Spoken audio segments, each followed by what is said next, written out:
Good evening, everyone. Welcome to Mark's Day's Creative Differences, a monthly live stream where I chat to writer friends about the little things that make a big difference to the writing process in the hope we can give readers some insight to the craft and creative process, and writers and other creative folk some practical advice they can actually use. I'm Mark Stay, author, screenwriter and podcaster, and if you're joining us live, feel free to ask questions in the comments and take part in the conversation. As always, a big thank you to Dominic Curry for his jingle, which has a rather sheepish theme this time, which will become clear in a minute. So here we go again. Let's hear that again.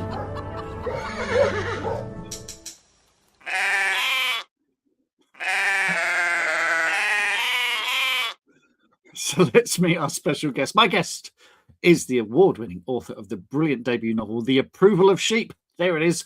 She's a prolific short story writer. Her memoir pieces have been published in the New York Times, the Chicken Soup for the Soul series, and her newsletter is written by her cat, Tiffany. It's only that Karen Storey. Hello, Karen. How are you today? Hello, Mark. And I love that jingle. It did make me laugh. Yeah, It's brilliant. Dom is an absolute genius. Now, look, let's start with the big question. Why sheep? Why sheep? Tell us about The Approval of Sheep. Okay. I usually write darker fiction. And my husband, I always believed, had the most boring job in the world. He's a corporate insurance broker. And he came home one day and he told me the story. He said, oh, God, I had to sort out the most ridiculous policy. There's this hotel in London. Now, I'm not allowed to say what hotel it is, but it's a big posh hotel in London. And the solicitor discovered that there was a 100-year-old policy that allowed sheep to run through the hotel. So I said to my husband, I said, well, what did you have to do insurance-wise? And he said, well, we had to insure it for, I think it was 10 or 20 million, in case they ever had to shut down through being unfit for purpose if people use the covenant. And I said, oh my God, this is a story. What if the hotel didn't buy the policy? And he said, well, of course, even though it will never happen, people take out insurance for everything. And I said, no. My financial director at this hotel doesn't take out the policy because he thinks it's ridiculous. And then there's an employee about to lose his job and he finds out about the covenant and he thinks, I'll trace the right descendants who happen to live in Wales. And he goes to see them, the two eccentric Welsh farmers and their American shepherdess. And well, everyone has a different idea what they want to do with this covenant. Let's put it that way. Excellent. And look, I mean, if you're in any doubt whatsoever, sheep on the cover, and it's been getting the most amazing reviews. People are absolutely loving, saying it's inspirational, uplifting. They can't put it down. People want to make it into a movie or say it should be a movie, one of the books of the year. So what inspired you? Because like you say, you normally you have written quite dark stuff. What made you sort of tonal shift like this? Was it led by the material or just the ridiculousness of the idea? It was just led. I just loved the story when Richard came home and told me about this covenant. And the story just kept, the characters came to me, the farmers came to me, and I said, I'm going to write it. And he said, you can write it, but you've got to change the name of the hotel, which I have done, and I changed its location. And you know what? At the time, I know we're going to talk about my other project, which won not one award, but 2 awards. That was a darker story. And my agent, I had an agent at the time, my agent had the story and he was putting it out on Sub. And I just thought, I spent all these months in this sort of, this darker psychological type story. And writing this was just light and fun. And I enjoyed it so much. So yes, it was something different for me. And when I told my agent about it, he was like, I love this. He said, let's put the other one aside and make this your debut. And that's what we ended up doing. So then we'll talk more about what's coming next. But tonally, do you feel that sort of set the tone for your career, or do you feel that the latitude to do darker stuff, lighter stuff? That's how it's supposed to be, isn't it, Mark? You're supposed to choose a genre, stay with that genre because it's what the readers expect. However, this other story I wrote, I couldn't ignore the fact that it's won 2 awards, and I sort of dusted that off. And I'm doing work on it. It is going to be more of a psychological thriller. So I don't know whether I changed my name on that one so as not to confuse readers. But having said that, I do have outlines for more sort of quirky uplit novels like The Approval of Sheep. So I can go either way. I can go both ways. Yeah, it's interesting. You do see authors that will do that. They'll have particularly if it's a very tonally, it gets very dark. They will change their names, and I mean, there are some authors who don't, and I'm this is probably to my detriment as well. I wrote the blooming thing. I want my name on the cover, kind of thing. But then I don't think I've ever written anything so different as to stuff I've written before. But the thing I'm working on now might be something that crosses the line. So it's but again, that's a conversation you can have with the agent and the publisher further down the line, I guess. So a lot of people go with initials, don't they? So it could be K, Storey. Yeah, that's right. Yeah, I could do that as well. But I've got to finish working on the book first, then I'll decide all that. Excellent.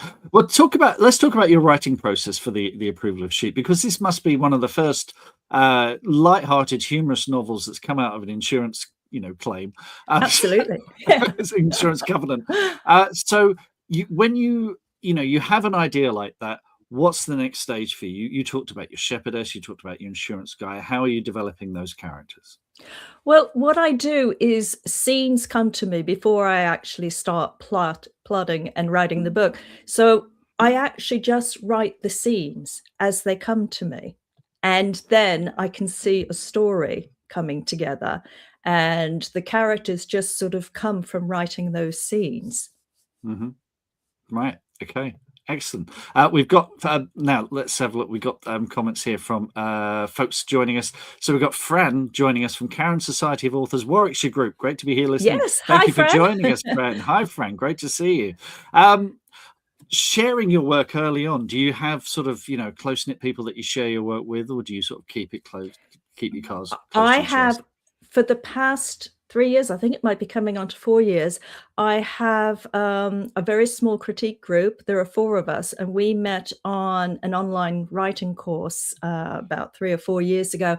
And we get together once a month and we share chapters of what we're working on.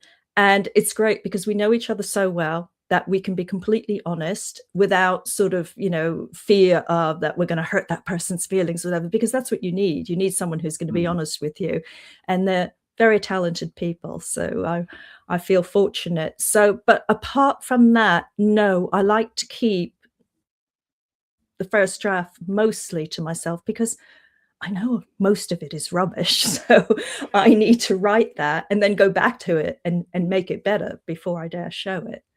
Yes, quite. There's a fine line, isn't there? Because my first drafts are dirty laundry. No one gets to see those. Then I'll polish it, and then I know I'm handing over something that's kind of a little bit malformed, a little bit odd, not quite right, and that's when I'm ready to take that critiquing back. But it's I don't know about you, but I've found, certainly if you go back and listen to the early episodes of the Bestseller Experiment, I was the kind of I don't like sharing stuff. I don't want to read other people's stuff. But the thing is, once you start reading other people's stuff, you learn so much from critiquing their work. Absolutely. And I think you become a better critiquer as well, because you think, okay, I need to make this constructive rather than just snarky. I need to, and that's definitely a skill that I've developed, and it helps my own. I mean, I'm my own worst critic, but it definitely helps you develop those creative skills along the way, doesn't it? Yes, it does, because I find, I'm critiquing a friend's story, and I'll be picking out things that sort of jar, and I'll think, oh wow, I do that in some of my writing. So that teaches me not to do it myself. Yeah, absolutely. There's a surprise appearance from one of my favorite punk songs in your book. Is it Gordon is a Moron by Jilted John, which is actually written by Graham Fellows, who then created the character John Shuttleworth. How did that come about? And I can't believe you don't remember this, Mark. Do you honestly not remember? No, go on, tell me. Okay. No. So I was, as you know, as a lot of people know, I was part of your Bestseller Academy a few years back, and you read the very first draft. Oh, see, we were talking about first draft. I let you read part of the first draft of this book. And there was oh no, see, I trusted you, Mark. And you were there was a scene where it's sort of very uptight with his siblings. They're all grown up. They're all sort of their late 30s, early 40s, maybe a little bit older. And you sort of picked up on that sibling tension. And you said it'd be fun to talk about things in their childhood, like perhaps his brother used to play Gordon is a moron over and over again on that. And I said, oh, great, I'm going to use that. You see, I shouldn't admit this. You're going to want some of the royalties now, aren't you? No, not at all. I had no idea. You did. God. You did say that. And so I put it in. Yeah. That does sound like the sort of thing I would say. It's thing is, I have a connection to that song because, well, a very tenuous connection to the song because I went to school with two boys who were the son of the drummer in a band called Renaissance, who had a hit with a song called Northern Lights in the late 70s. Yeah. And I remember going around to their house and watching a VHS of him on Top of the Pops, their dad playing in the band. And the song before it was Gordon is a Moron. And I just remember and you song. Liked the song. Of course I did. Yes, an absolute classic. So yeah. Gavin Ralph is joining us tonight, and he said in the comments here, he says, I've learned so much from beta reading for other authors and having them beta read my writing in return. So yeah, don't be afraid, folks. It can feel like, that thing of standing on the edge of a diving board and thinking, oh God, here we go, that kind of tension. But it's definitely worth doing. And I've got trusted beta readers now, and I read their stuff and they read mine, and it's an essential part of the process now. Definitely, most definitely. Now, the other thing is, well, let's talk about awards, shall we? Let's talk about the fact that you've been nominated, your RNA Award nomination for this. Tell us about this. This is the Joan Hussein Award, is that right? Yeah, the Joan Hussein Award is for people who have joined the New Writers Scheme, which I did some years back, and have stayed with the scheme and had a debut novel published as a result of going through their appraisals.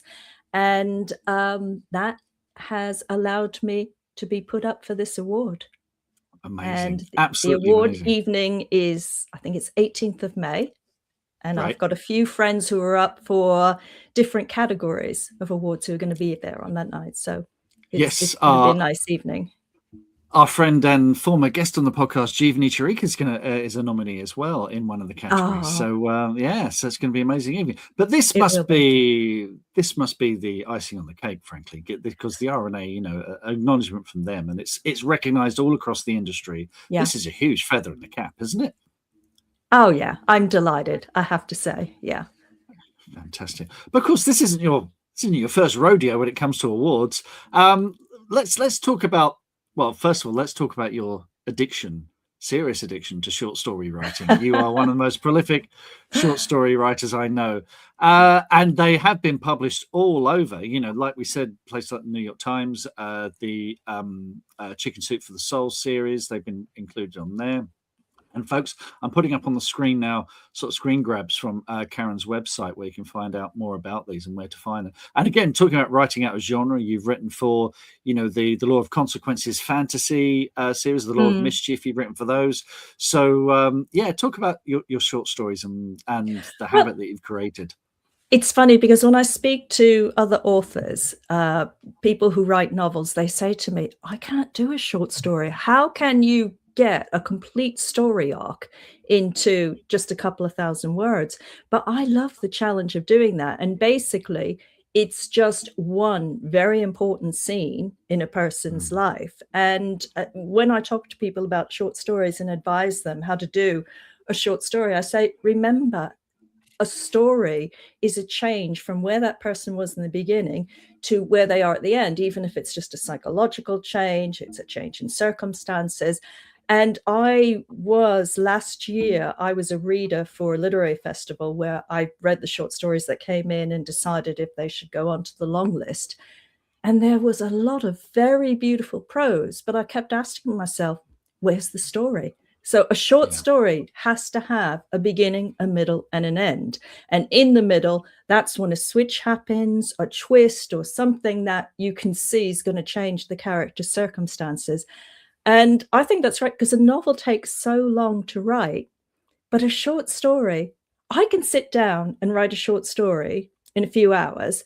and then put it away because it's not going to be perfect, like any first draft. Same with short stories. It's going to be rubbishy and messy, but the story that is there, the story arcs, and then I take it out again a few days later, and then I think, oh yeah, I can make this really tight now and polish it. And then what I do is I just have all these short stories because I write them for fun. When I see a competition come up that says they're looking for a certain theme, I'm thinking, well, that one actually could fit that theme. I just have to add this word here that they're looking for, and that fits the theme. And it works. It works that I don't sort of write for the competition. I write a story that's come to me that I really want to write, and then I find the competition to put it into. That's genius. That is genuinely genius. That is that's a habit I need to get into. I mean, I do it the wrong way around. I'll have someone will say, "Can you do a short story for this?" Or if there's a competition, write to these criteria, and I'm thinking, "Oh, I've got to shoehorn this in." No, you're absolutely right, Karen. Just do them for fun, and then they'll find a home at some point. Brilliant. Exactly. Yeah. Love it. Love it. Fantastic. Thanks for that. Now, we had a comment from my daughter's tuning in. She normally helps me out with it. She says, the ticker's not going along the bottom, by the way, with Karen's website. So I've got the ticker going now. Thank you, Emily. Don't hesitate to send more reminders of things that I'm doing wrong because you're not here. She went to a family baby shower up north. So yeah, let's now I was looking at some of your amazing reviews on Goodreads and Amazon, and people genuinely really love this book. But one of the things that comes up, one of them says, I met this author at an event, and one of the things I see cropping up on your social media feed is you doing all kinds of events. Look, we've got a picture up here. It says it's my favorite part of being an author. So talk about events. You were doing stuff at a bookshop just this weekend. So how important is it for you to get out there and meet people and do these events? Well, it's just, I find it a lot of fun, and I find it fascinating to talk to people who have read the book, because people sort of take that story and put their own perspective on it. And it fascinates me, the different opinions people have on the characters. Like, for example, one of the farmers up in Wales, he's like an aging hippie. And people have told me, oh, I didn't like him. You know, he's lazy, he's rude. And other people have said, oh my God, Reese is my favorite character because he just doesn't care what anybody thinks. And he's just completely himself. And I think, wow, I walk away and I think to myself, this is brilliant, because like my characters have become real people to them, that they actually have opinions and, you know, they have feelings about them. Yeah. And people will surprise you. So that's the fun part. Yeah. And it's just meeting readers. Yeah, it's fantastic. They'll come at you with stuff that you never even thought of.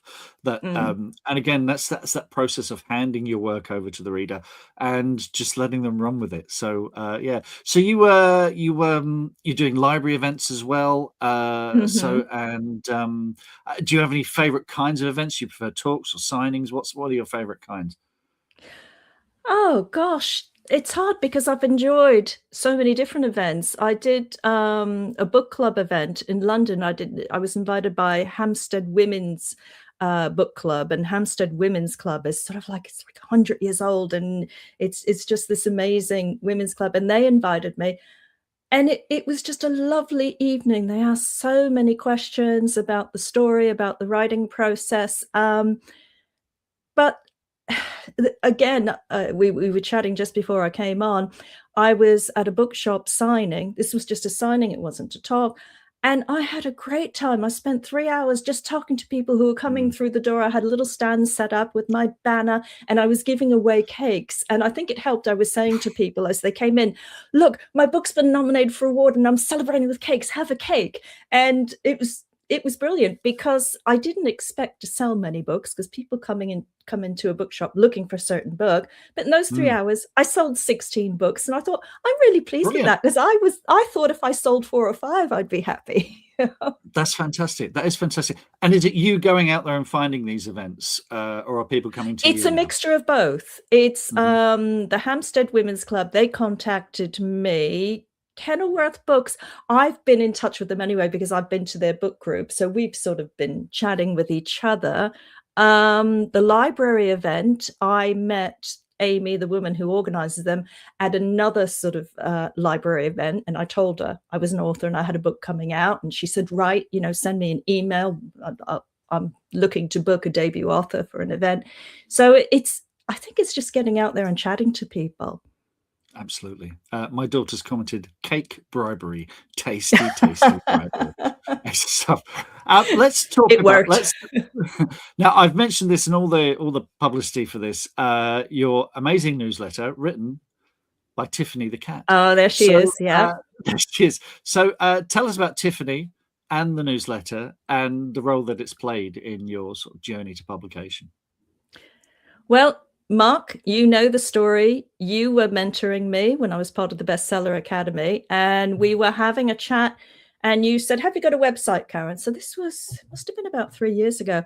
And I said, no, I haven't got a website. You said, you got to start a website and you got to start a newsletter. I said, Mark, I am not starting a newsletter. I haven't got a novel out there yet. Okay, I've got some published short stories, but who's going to want a newsletter from me? Because I haven't got anything interesting to say.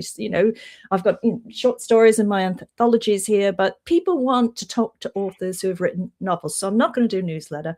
And you said, Karen, you've got to build your newsletter list before your novel comes out, so that when your novel comes out, you have ready-made readers. And I thought, and we were arguing this back and forth, and my cat Tiffany was sort of walking in front of the laptop. And I said, okay, fine, I'll do a newsletter, but Tiffany's writing it. And you said, great, there you are. Tiffany can write it. So I started that newsletter, and Tiffany, because she's a very snarky cat, and she's got a real attitude. So my newsletter starts with Tiffany complaining about things that are going on in the house, and she particularly does not like my husband, so she'll complain about that. And then she allows me a little bit of space to talk about my writing. And I sent the first newsletter out, and I think I had about 12 people, fellow authors, who had signed up for it. And I was in the weekend it went out, I had scheduled it in advance.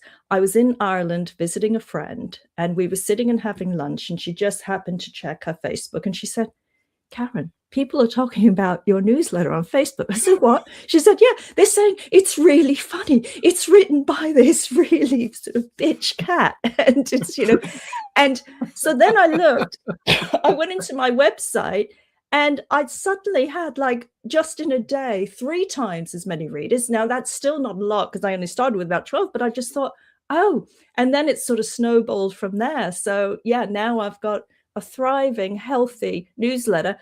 And what had happened, you're quite right, I didn't have to have had a novel out. I wrote about my journey, about the ups and downs. I wrote about the fact that I was with this agent who I really liked, but things weren't going the way I thought they should be going. And I had to make a decision. Do I leave and, just submit this book on my own, which I eventually did. And I was sharing that with my readers. So people have written to me and told me, they really enjoyed being part of my journey and, rooting for me, so that when I finally announced I had a book deal, I got so many emails of congratulations. So yes, anyone who's listening, if Mark has told you you've got to start a newsletter before your book is out, he's right. I did argue, but he's right. Yeah, I teach a self-publishing module at Canterbury Christchurch University, and I use you as one of my case studies. Oh, you can use this clip now. See. So yes, thank you for that. That's brilliant, and it is. Well, it's also, can I say? So I did the website at the same time I did the newsletter, as you sort of told me to do, and I did it. And when I did have the call with the editor that I eventually went with to publish this book, we were chatting away, and he said to me, I did research you online, and you're doing all the right things, Karen. Particularly, you've got a website and you've got a newsletter. And that was more important to him than social media. Yeah, I think agents, I mean, when I've had a few agents, but my agent, Ed, who I've, been with for many years now, I remember it's one of those things he said to me, oh, you're the real deal. And it's that thing, I think, that separates, an author that is committed to a long-term career as a writer, not just somebody who maybe wants to write one book or whatever. And that's what agents are looking for, essentially, someone who's in this for the long run. And I think that's it does make a difference. And also, it's that little corner of the internet that's all yours. If we've all seen how flaky social media can be and how it can turn on a dime and suddenly they change their algorithms and suddenly, finding your readers is suddenly really difficult. But if you've got a little bit of the internet that's yours and that direct line to your readers. I also think it's with social media, it's very easy to get followers because people, you follow them, they follow you back, or they just happen to like something you posted. But that doesn't mean they're really invested in you because they're following so many different people. They're just scrolling and they'll give you a glance to whatever you're posting. With the newsletter, if people are, and I do check my open rates, and it's a very high open rate, and I do get responses back, people are actually more invested in you if they've agreed to sign up to your newsletter. Yeah. And then they're more likely to be your readers and book buyers. And also, I think they're investing in you as an author, so that if you do go off and, with the law of short stories, the fantasy short stories, the law of mischief and what have you, or if you go and write some, a thriller or something that's a bit darker, they're following you on the journey. They're not following a character. They're not following a series. They're following you. And I think building that direct relationship is so important. A question here from my daughter. She's not the only one watching this. There are you can. Well, Fran's still there, I hope. Fran's still, yes. Put some questions in. But Emily says, "Is it worth making a book newsletter unique, like with Tiffany's perspective and her sass?" I think it definitely is. I mean, my Witch is a Woodville one. It's the librarian of the Woodville Village Library who writes them, because I just didn't feel like bigging myself up. That might be changing, I don't know, but people like that and glommed onto that and enjoyed it and would reply to her instead of replying to me. Yeah, so I think Tiffany gets more fan mail than I do, a lot more. I subscribe and I look forward to the newsletter because it's like, what's Tiffany going on about now? So it's I have to tell you something. I have to tell you something, Mark. When I did the first draft of the newsletter, so my daughter was about 24, 25 at the time, very intelligent lady, and I hope she doesn't mind me telling this story, but it does make me laugh. So I wrote the first half of the newsletter was Tiffany, and then the second half was me. And I thought, does it work having a cat write a newsletter? So I gave it to Sophie and I said, tell me which one you like better. So she read both parts and she said, Mum, she said, don't get upset, but I like Tiffany's better. And I said, Sophie, you do realize I wrote both of those. And she just, and I thought, well, great, it suspended her imagination. Yeah. I can imagine, Tiffany using dictation software to, write the newsletter. Fran is still with us. We can confirm Fran is still with us. Fran's still Fran. Here with the stupidest YouTube handle ever, Bombly. I like that one. It's a good. Let's talk about what's coming next from you, because your next novel, get this, listeners, Karen's next novel has won a prize for its first draft. How does that even happen? Okay, so this is the novel. It's actually won 2 first prizes.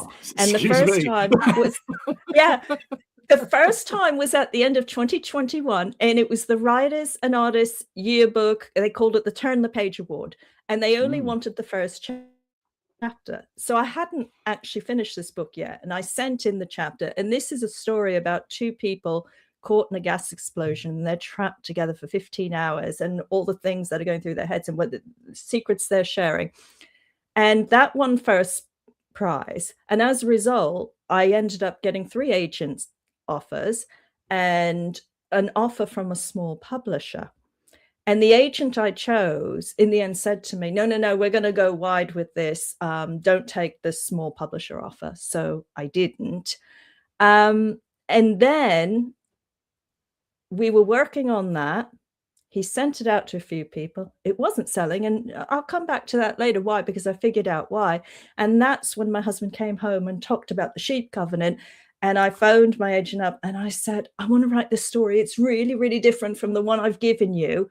And I told him about it. And he said, yeah, you've got to write that. It's brilliant. I want you to write that. So this story got the first story got pushed aside, and my agent and we parted ways very, very amicably. Lovely guy, but he was going through some stuff and he couldn't really concentrate on my work.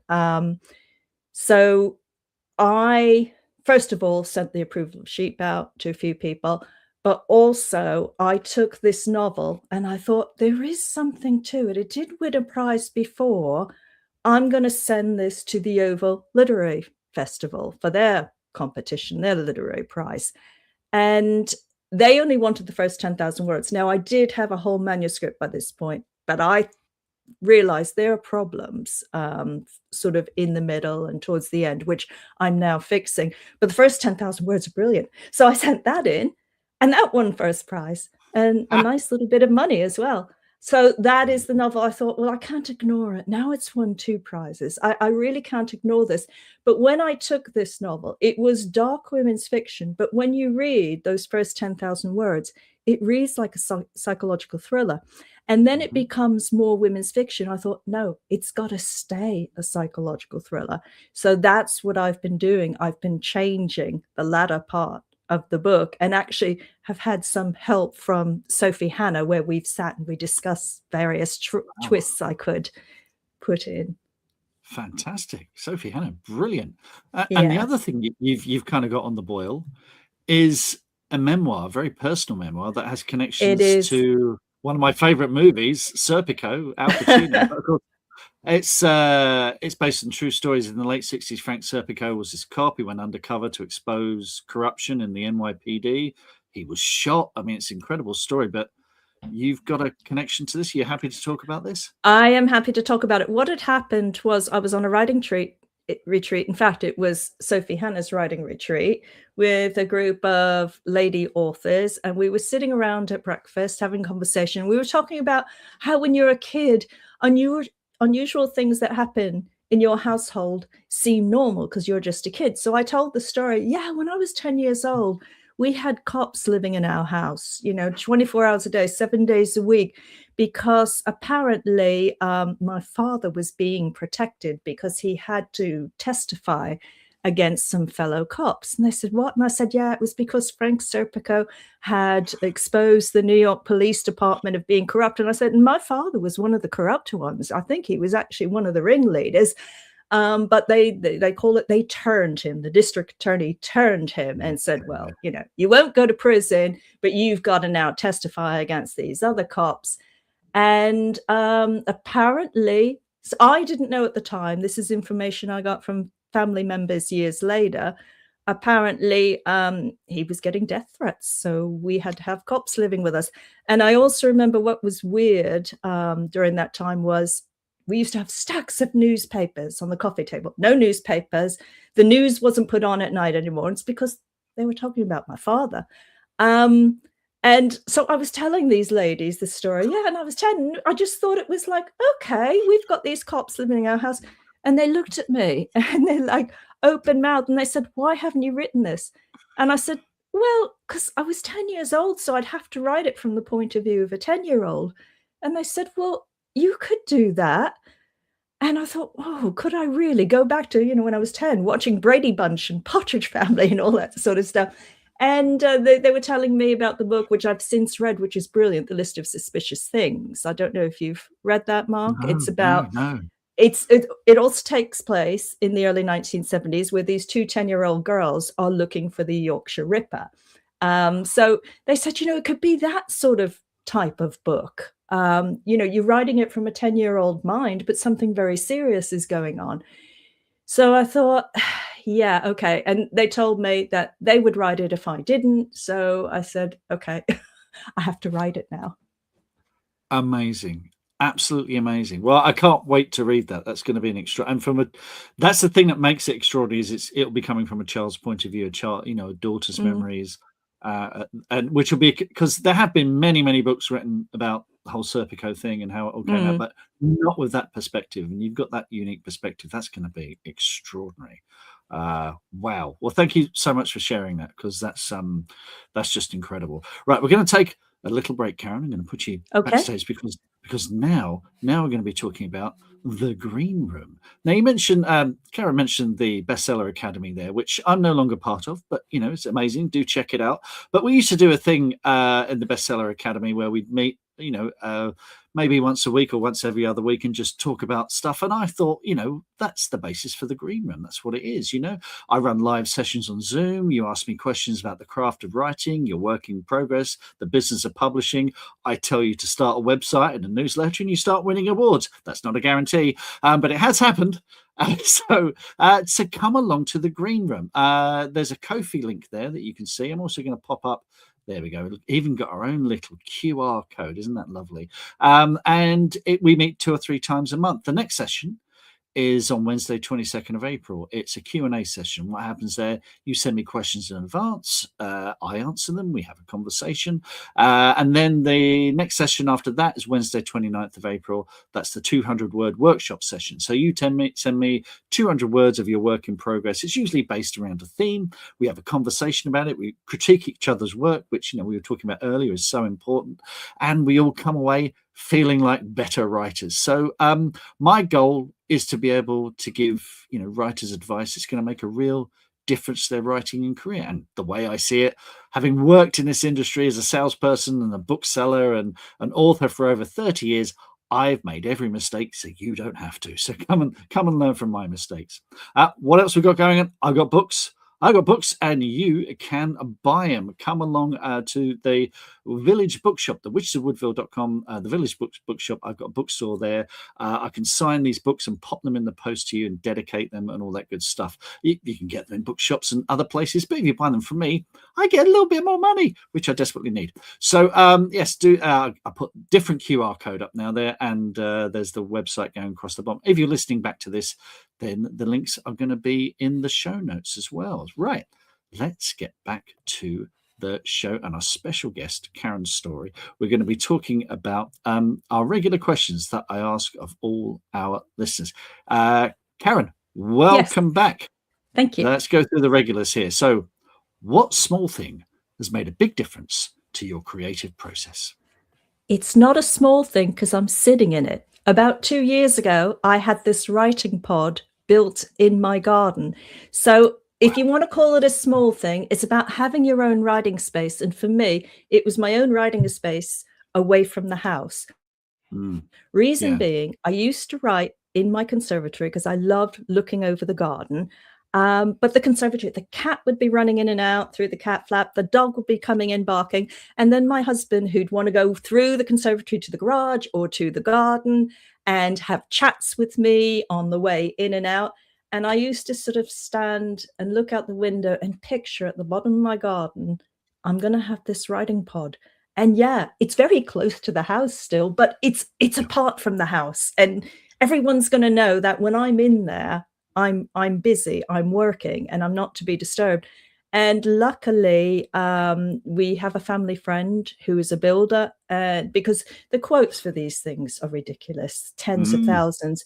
And he came and he measured up and he said, I can do that for you. And he did it, mates rates, really good price. And it has made a big difference because I come in here, Mark, and I can totally focus, no distractions. Brilliant. And this room here is a godsend. Absolutely. I mean, that door, when all the family knows when that door is closed, they they don't come in. They still do occasionally, but they know not to. Okay.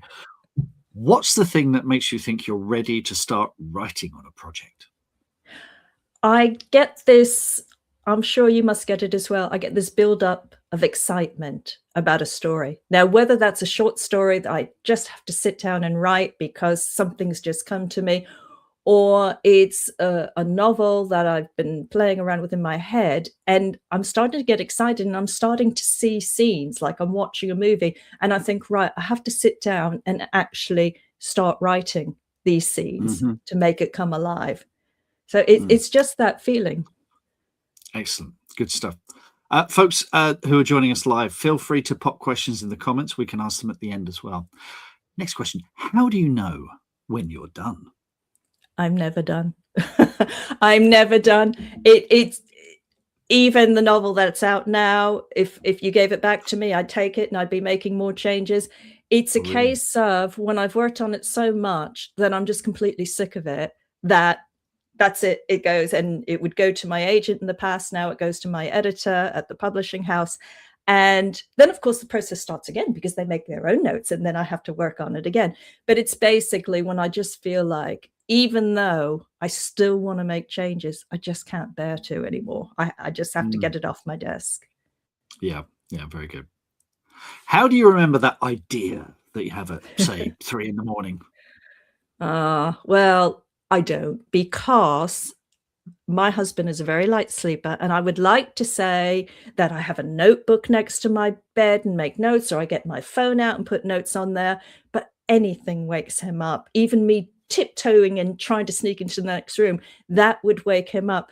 So if I have an idea in the middle of the night, I repeat it over and over and over to myself and think, I'm going to remember this in the morning because I've repeated it in my head so many times. And I wake up and I don't remember it. But then I tell myself, do you know what? If the idea is that brilliant, it's still in my it will come back. That's how I make myself feel better about it. Yes, you keep telling yourself that. Yeah. What's the biggest mistake you've ever made in your writing career? Well, the thing is, I thought the biggest mistake was me saying no a few years back to that small publisher who wanted to I remember publish the this. other novel. I do remember this. Yeah. Yeah. Yeah, because then, my agent said, no, no, no, we're going to get a big publisher for this one. And then he started sending it out. And I do know, as I said to you, I do know now where the problem is, and I am fixing that. And I'm really excited about what this book is going to be. But for a few years until, my debut came out, I was thinking, I could have been a published author. Why did, I let him tell me not to go with that publisher? And I thought that was a big mistake. But I don't think it's a mistake anymore because that book now is going to be so much better that even if I don't get a big, massive publisher for it, I'm going to feel more proud of it because I know it's going to be a better book. So, Absolutely. yeah, so writing mistakes, maybe they're not always mistakes. Very good. What's the best happy accident of your writing career? I think the best happy accident was when I decided that I was going to take the approval of Sheep back from my agent. I wanted to make some tweaks to it, which I did, and then I sent it out to some independent publishers who would take submissions direct. And I had 2 publishers interested. And the second publisher, we ended up having a phone call and we chatted for ages. And I thought, I really get on well with this editor. And he said to me during the call, you don't know this about me, but I own a sheep and goat holding in Scotland. He said, so I really get this story. And I thought, that's it. I know now I want to go with this publisher. I've had a couple of things like that in my career where it's just someone clicks with it for a reason you had you could not have planned this at all. So yeah, excellent. That's a good one. I like that. Great. Was he there to sort of correct any sheep? Well, I said to him, because Yeah. I did my research. I spent a day on a sheep farm with a shepherdess, and Yes, I remember that. yeah, oh, it was great fun. And she was brilliant because afterwards, whenever I had a question, I'd go back to her and she gave me so much information. So I did say to my editor, I said, well, you've read the book. I said, did I get all my research right? Because I knew nothing about sheep before I started writing this. And he said, yeah, it's good. It's all. And I thought, oh yeah, I'm really proud of myself. I did my research. Excellent stuff. Folks, if you're joining us live, any questions, pop them in the comments now. Now, is there a character or story swirling around in your mind, Karen, that you want to write, but you're not ready to write quite yet? Well, I think it's going back to the memoir with the Frank Serpico story, because I have to get back into the head of a 10-year-old, when I was 10 years old and living in New York City. And yeah, I know I have to write this story, but it's going back there that I don't know if I'm ready yet, but I will. I will do it. Yeah. It's going to be tough, isn't it? Because you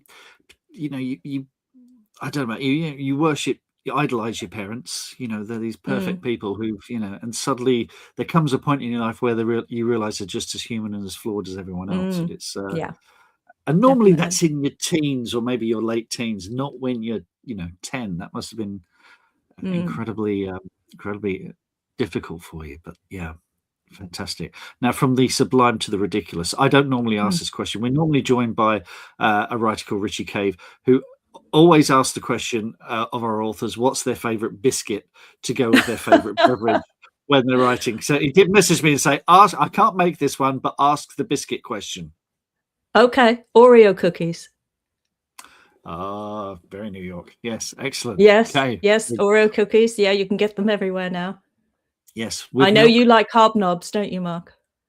The hobnob is the king, frankly. So, but yes, No, Oreo it's cookies are better.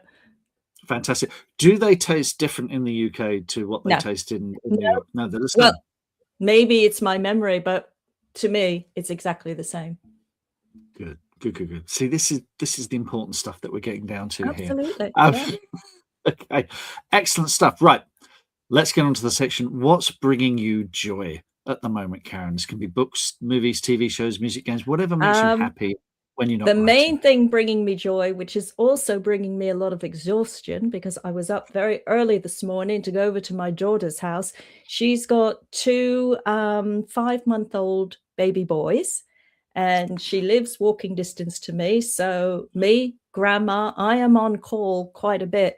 And yeah, the little babies have stolen my heart, but they also steal a lot of my time, I have to say, Yes. because dealing with this is my daughter's a first-time mother. Dealing with two babies at once is a big job. Oh boy, yeah.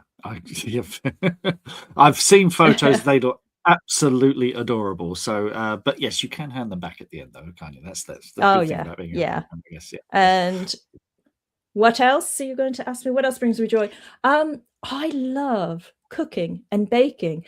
And in my novel, my shepherdess, who lives in Wales, is actually American. She's a New Yorker from upstate New York. And I thought, oh, she's got to be cooking some of my favorite New York dishes, like New York style lasagna, which we don't make with bechamel sauce. I don't get it. Why do you put bechamel sauce in a lasagna? It's ricotta cheese. No, it's ricotta cheese and egg that you mix together instead of the bechamel sauce. And I tell you, when I make lasagna for friends here, they're like, "This is fantastic." I'm like, "Yeah, Mm. this is real lasagna as far as I'm concerned." And also American style meatloaf. So in my book, Jenna, the shepherdess, makes the lasagna.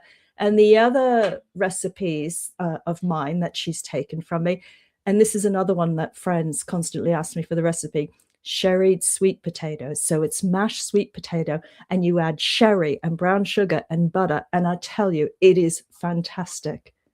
It's Oh, really that's good. I serve it uh, every Thanksgiving.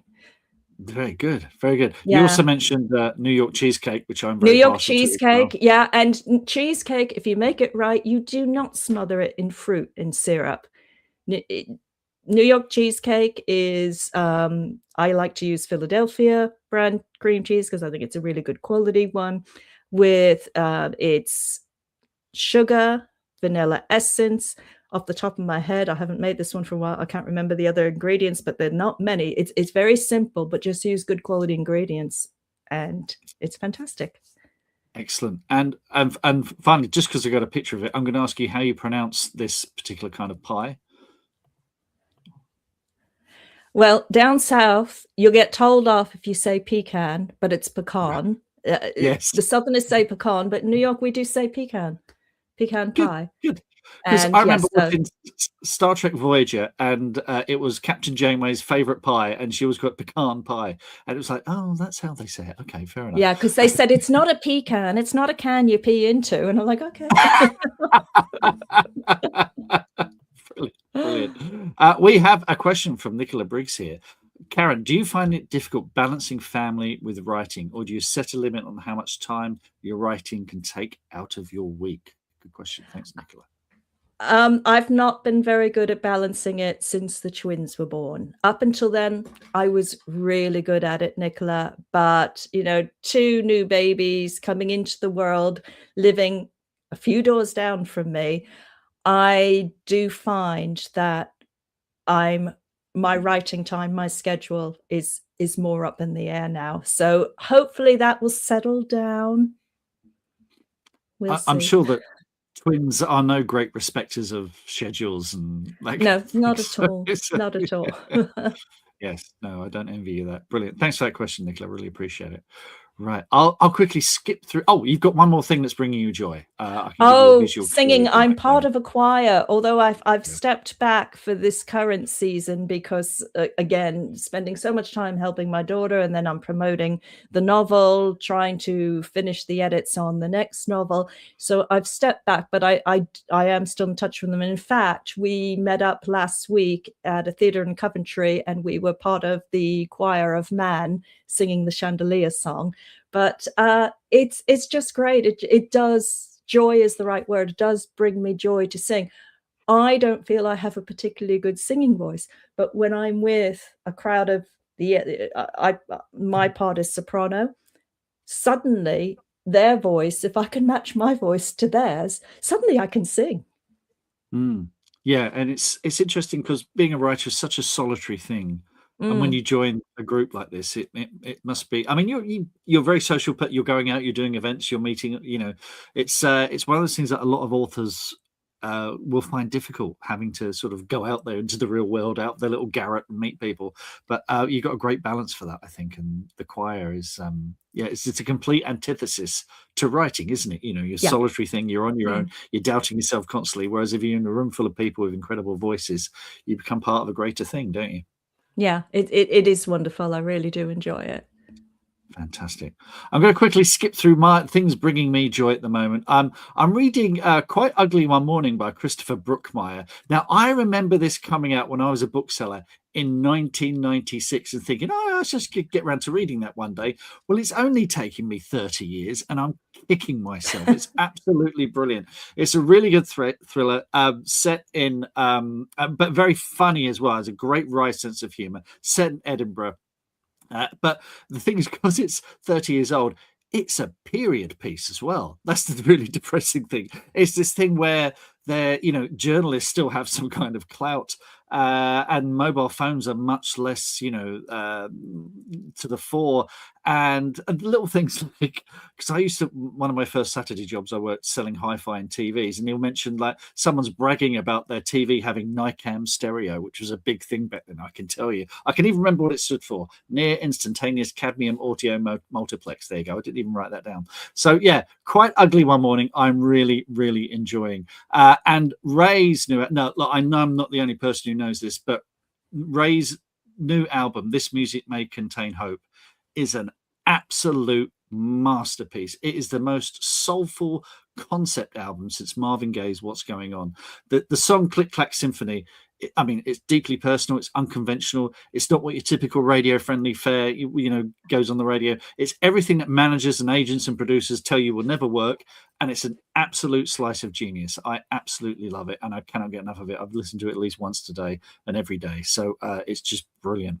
The other thing that's keeping me busy are Comic-Cons. I love Comic-Cons. I'm doing loads of them. I'm going to be at Sci-Fi Scarborough on the 18th and 19th of April. I'm doing Portsmouth on the 2nd and 3rd of May. I'm also going to be at Kings Lynn on the 10th of May, Southampton on the 16th of May, and I didn't think I was doing this, but I'm doing the MCM in London in May. I missed the deadline and didn't get in, and wrote to them and said, I'm really sorry. If anyone drops out, let me know. Well, they let me know on Friday. So suddenly I'm doing the MCM again, which is great news because I love doing the MCM. It's epic, absolutely epic. So hope to see you there. Thanks very much for that.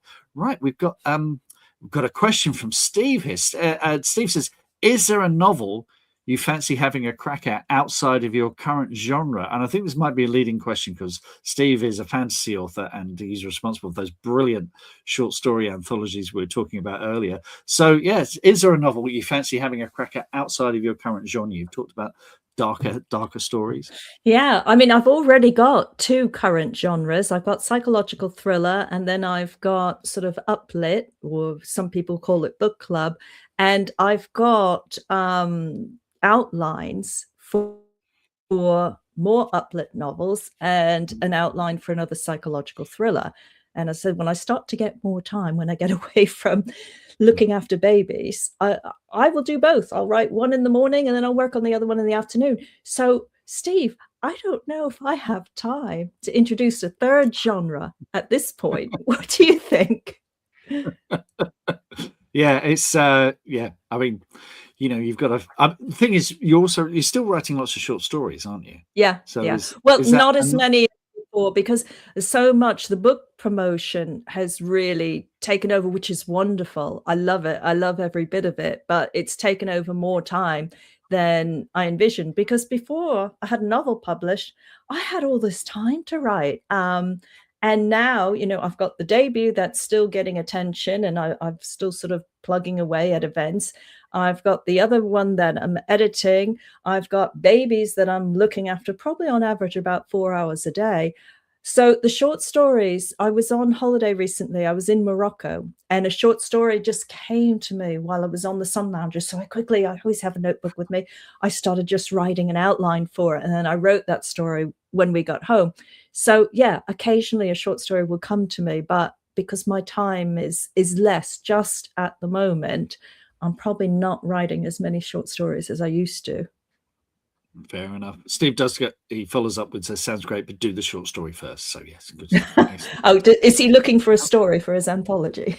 I think he might be, yeah. Folks, if you're listening back to this, I'll put links to the anthologies in the show notes so you can check them out. They are really, really good. There's some great stories there. Well, look, our time is nearly up, Karen. So, and we've got great ideas of what's coming next. So, let's wrap things up. So, folks, I really hope you've enjoyed this episode of Creative Differences. Now, if you've huge thanks to Emily. I'm reading off a script here. I'm saying huge thanks to Emily for production assistance. She's not here. She's up north. But to Emily and Kai for the edit, which they will eventually produce, and to Dominic Curry. There's a comment here. There we go. She goes, Steve's here. And to Dominic Curry for the jingle. Let's hear that jingle one more time, shall we? Catch up with my thoughts.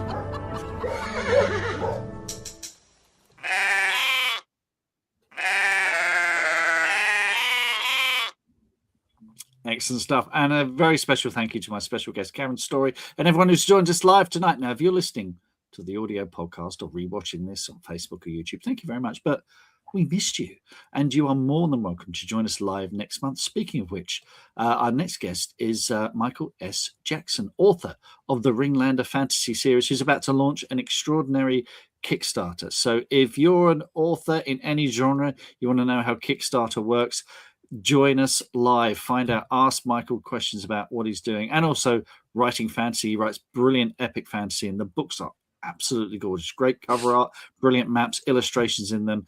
Definitely worth checking out. So it's Thursday, 21st of May, 8 p.m. BST. And if you've enjoyed this podcast, things like ratings, reviews, likes, shares, they all help massively with the algorithms. So, but if you can just tell one person about this, you know, that'll make the biggest difference. So word of mouth is the best marketing there is. So thank you very much. Oh, Gavin says best jingle there. Yeah, and Dom's playing the sheep. Yep. Probably with mallets like that Monty Python sketch. So yes, thank you everyone for joining us. Emily's been taking notes. Thank you, Emily. Good edit notes. Thank you. So yes, until next time, happy writing, reading, and being different. Thanks, everyone. Bye.